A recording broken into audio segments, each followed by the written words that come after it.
Hello বন্ধুরা, আজ আবারও একটি চাকরির খবর নিয়ে তোমাদের কাছে চলে এসেছি। হ্যাঁ বন্ধুরা, স্টিল অথরিটি অফ ইন্ডিয়া লিমিটেডের পক্ষ থেকে কিছু ভ্যাকেন্সি জারি করে দিয়েছে, যেখানে আবেদন করতে গেলে তোমাদের কী কী ডকুমেন্টস লাগছে, কী যোগ্যতা লাগছে এবং কিভাবে আবেদন করতে হবে সমস্ত কিছু ডিটেলে আজ এই ভিডিওতে আলোচনা করব। তো বন্ধুরা, তোমাদের যদি ভিডিওটি ভালো লাগে তাহলে লাইক, কমেন্ট এবং শেয়ার করতে ভুলবে না, এবং যারা এখনও পর্যন্ত চ্যানেলটি সাবস্ক্রাইব করনি তারা অবশ্যই চ্যানেলটি সাবস্ক্রাইব করে ফেলো। বিভিন্ন গভর্নমেন্ট এবং প্রাইভেট জবের ইনফরমেশন সবার আগে তোমাদের কাছে পৌঁছে যাবে। তো চলো বন্ধুরা, বেশি দেরি না করে সমস্ত কিছু ডিটেলে দেখে নেওয়া যাক। তো বন্ধুরা, স্টিল অথরিটি অফ ইন্ডিয়া লিমিটেডের পক্ষ থেকে যে নোটিফিকেশনটি জারি করেছে সেটি তোমাদের সামনে রয়েছে। এখানে পরপর দেখে নেব যে কোন কোন ডিপার্টমেন্টে কটি করে ভ্যাকেন্সি রয়েছে, ক্যাটাগরি ওয়াইজ ডিভাইড করে দেওয়া রয়েছে।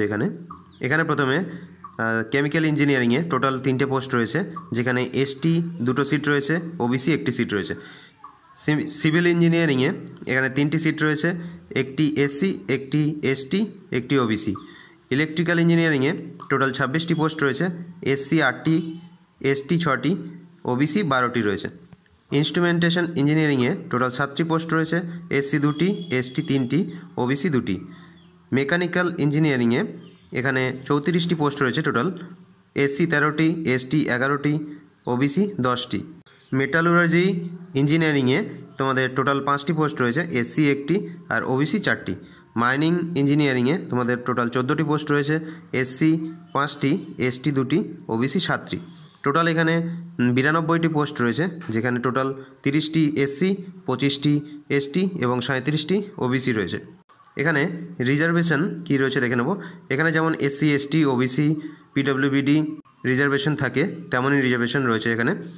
এবং তারপরে দেখে নেব এলিজিবিলিটি ক্রাইটেরিয়া। এখানে আবেদন করতে গেলে তোমাদের বয়স দেখে নেব প্রথমে। এখানে তোমরা যদি এসসি বা এসটি ক্যাটাগরি থেকে বিলং করো তাহলে তোমরা 33 বছর পর্যন্ত এখানে আবেদন করতে পারবে। যদি ওবিসি ক্যাটাগরি হয়ে থাকো তাহলে 31 বছর পর্যন্ত এখানে আবেদন করতে পারবে। যদি পিডব্লিউবিডি হয়ে থাকো তাহলে বয়সে 10 বছরের ছাড় পেয়ে যাবে। এবং যদি ডিপার্টমেন্টাল ক্যান্ডিডেট হয়ে থাকো তাহলে তোমরা 45 বছর পর্যন্ত এখানে আবেদন করতে পারবে। এখানে মিনিমাম কোয়ালিফিকেশান লাগছে তোমাদের ইঞ্জিনিয়ারিং ডিগ্রিতে মিনিমাম 65% মার্কস থাকতে হবে যে কোনো পার্টিকুলার ইউনিভার্সিটি থেকে। এখানে তোমাদের chemical, civil, electrical, instrumentation, mechanical, metallurgy and মাইনিংয়ে এই যে ট্রেডগুলি রয়েছে এর উপরে তোমাদের ইঞ্জিনিয়ারিং ডিগ্রি থাকতে হবে এবং মিনিমাম 65% মার্কস থাকতে হবে তোমাদের, তবেই তোমরা এখানে আবেদন করতে পারবে। তো বন্ধুরা, এখানে মেকানিক্যাল ইঞ্জিনিয়ারিংয়ের জন্য তোমাদের মেকানিক্যাল ইঞ্জিনিয়ারিংয়ে ইঞ্জিনিয়ারিং থাকতে হবে, ইঞ্জিনিয়ারিং ডিগ্রি থাকতে হবে মেকানিক্যাল এবং অটোমেশন ইঞ্জিনিয়ারিংয়ে, প্রোডাকশন অ্যান্ড ইন্ডাস্ট্রিয়াল ইঞ্জিনিয়ারিংয়ের উপরে এবং আরও বিভিন্ন ইঞ্জিনিয়ারিংয়ের উপরে তোমাদের ডিগ্রি থাকলেও চলবে। এখানে ইঞ্জিনিয়ারিং, টেকনোলজি, ম্যানুফ্যাকচারিং, বিভিন্ন ট্রেডের উপরে। তারপরে মেটারোলজি ইঞ্জিনিয়ারিংয়ে ডিগ্রি থাকতে হবে, মেটেরিয়াল সায়েন্স এবং ইঞ্জিনিয়ারিং বা টেকনোলজি, ইন্ডাস্ট্রিয়াল মেট্রোলজি এগুলির ওপরে তোমাদের ডিগ্রি থাকতে হবে। ইলেকট্রিক্যাল ইঞ্জিনিয়ারিংয়ে তোমাদের electrical engineering, electrical machine, power system, high voltage engineering, power plant engineering, electronics and power engineering, বিভিন্ন ট্রেডের উপরে তোমাদের যদি ডিগ্রি থাকে বা এক্সপিরিয়েন্স থাকে তাহলে তোমরা এখানে আবেদন করতে পারবে। কেমিক্যাল ইঞ্জিনিয়ারিংয়ে তোমাদের কেমিক্যাল ইঞ্জিনিয়ারিং বা টেকনোলজি, ইলেকট্রোকেমিক্যাল টেকনোলজির ওপরে তোমাদের ডিগ্রি থাকতে হবে। সিভিল ইঞ্জিনিয়ারিং তোমাদের ডিগ্রি থাকতে হবে।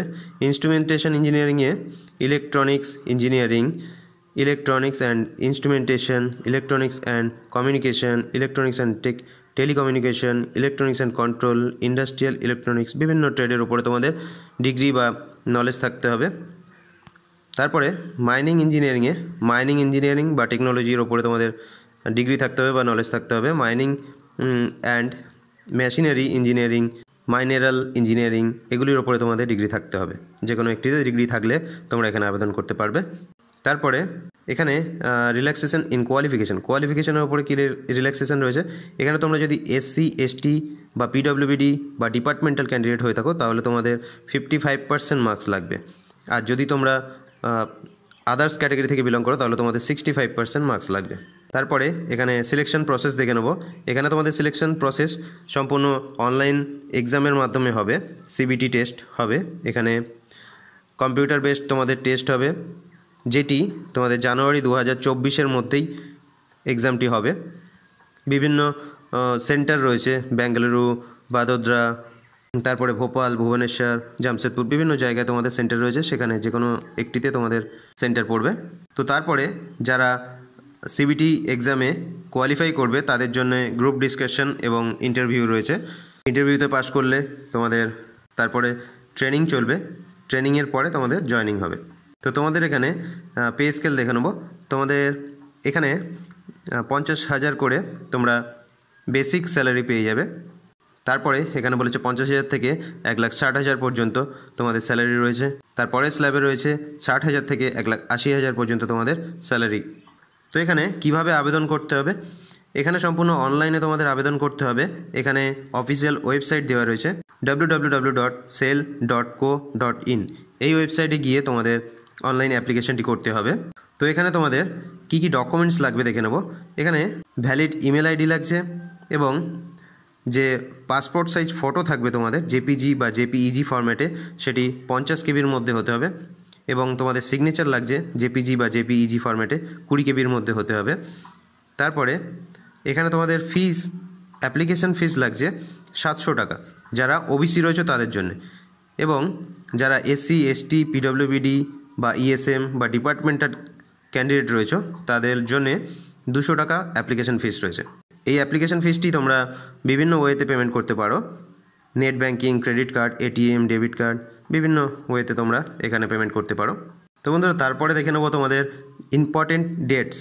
এখানে এই অ্যাপ্লিকেশনটি শুরু হয়ে গিয়েছে 11/12/2023 তারিখ থেকে এবং এটি চলবে 31/12/2023 তারিখ পর্যন্ত।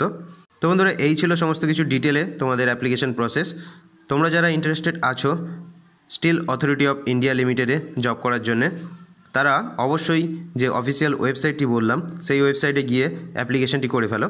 তো আজ এ পর্যন্তই, আবারও দেখা হচ্ছে নতুন একটি গভর্নমেন্ট বা প্রাইভেট জবের ইনফরমেশন নিয়ে। ততক্ষণ তোমরা ভালো থেকো, সুস্থ থেকো। জয় হিন্দ।